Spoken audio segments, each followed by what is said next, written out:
சங்கீதம் 102. துயரப்படுகிறவன் துக்கத்தில் மூழ்கி கர்த்தரிடத்தில் தன் வியாகுலத்தை தெரிவித்துச் செய்யும் விண்ணப்பம். கர்த்தாவே, என் விண்ணப்பத்தை கேளும், என் கூப்பிடுதல் உம்மிடத்தில் சேர்வதாக. என் ஆபத்து நாளிலே உமது முகத்தை எனக்கு மறையாதேயும், உமது செவியை என்னிடத்தில் சாயும். நான் கூப்பிடுகிற நாளிலே எனக்கு தீவிரமாய் உத்தரவு அருளிச் செய்யும். என் நாட்கள் புகையைப் போல் ஒழிந்தது, என் எலும்புகள் ஒரு கொள்ளியைப் போல் எரியுண்டது. என் இருதயம் புல்லை போல் வெட்டுண்டு உலர்ந்தது. என் போஜனத்தை புசிக்க மறந்தேன்.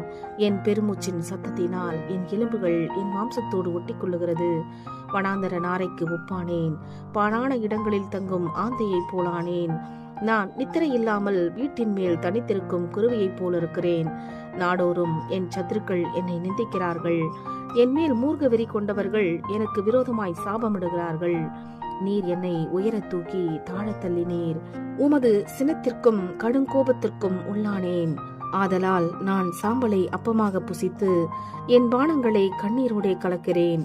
என் நாட்கள் சாய்ந்து போகிற நிழலை போல் இருக்கிறது, புல்லை போல் உலர்ந்து போகிறேன்.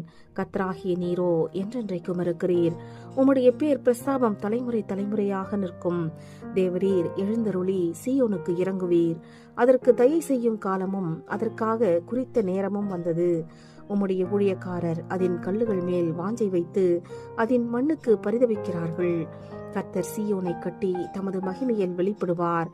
திக்கற்றவர்களுடைய ஜெபத்தை அலட்சியம் பண்ணாமல் அவர்கள் விண்ணப்பத்தை அங்கீகரிப்பார்.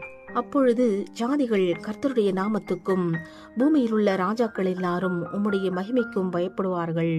பின் சந்ததிக்காக இது எழுதப்படும். சிருஷ்டிக்கப்படும் ஜனம் கர்த்தரை துதிக்கும். கர்த்தர் கட்டுண்டவர்களின் பெருமூச்சை கேட்கவும் கொலைக்கு நியமிக்கப்பட்டவர்களை விடுதலையாக்கவும் தம்முடைய உயர்ந்த பரிசுத்த ஸ்தலத்திலிருந்து பார்த்து வானங்களிலிருந்து பூமியின் மேல் கண்ணோக்கமானார்.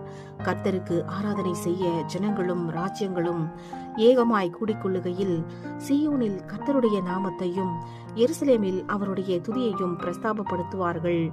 வழியிலே என் பலனை அவர் ஒடுக்கி என் நாட்களை குறுக பண்ணினார். அப்பொழுது நான், என் தேவனே, பாதி வயதில் என்னை எடுத்துக்கொள்ளாதேயும். உம்முடைய வருஷங்கள் தலைமுறை தலைமுறையாக இருக்கும்.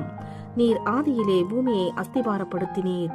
வானங்கள் உம்முடைய கரத்தின் கிரியையாயிருக்கிறது.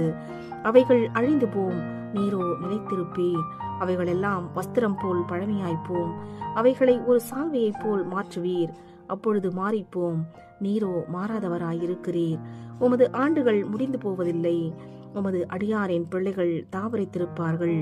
அவர்கள் சந்ததி உமக்கு முன்பாக நிலை பெற்றிருக்கும் என்று சொன்னேன். ஆமேன்.